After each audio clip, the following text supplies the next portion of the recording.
ঘরে নেই ভাত, তাই ছেলে করে কাজ সারা রাত, কেউ বাড়ায় না হাত, মানায় না কান্না, না দেখা স্বপ্ন, জল করে রক্ত। বাড়ি ফেরে রাত, তখন বাজে 7:30। বাবা দেখে খবর আর মা রাধে ভাত। দুজনেরই জানলো না কেউ, এসে গেছি তাড়াতাড়ি আমি বাড়ি আজ, কারণ হাত দুটো খালি আজ।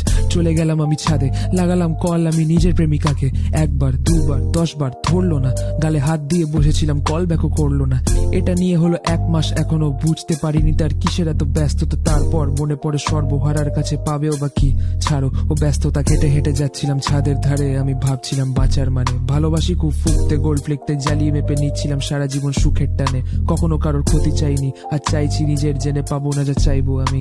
ছাদের এলাম ধারে যখন ভেসে হেলো হাওয়া কানে, কমেন্ট এলো আমার গানে, you the next big thing, hope এলো মনে। দেখলাম ফ্যান্স গোয়িং ক্রেজি আমার শোতে, সবকিছু ভালো, জল নেই কারো চোখে। বাবা কিছু না বলে টেনে নিল বুকে, ডিল করছে সমস্যা নিয়ে হাসি মুখে। প্রথমবার ভগবান শুনলো যা চাইলাম তার কাছে। পড়ে গেলাম ছাদ থেকে, দেখতে কি স্বপ্ন সে টেনে নিল তার কাছে। Rest in peace.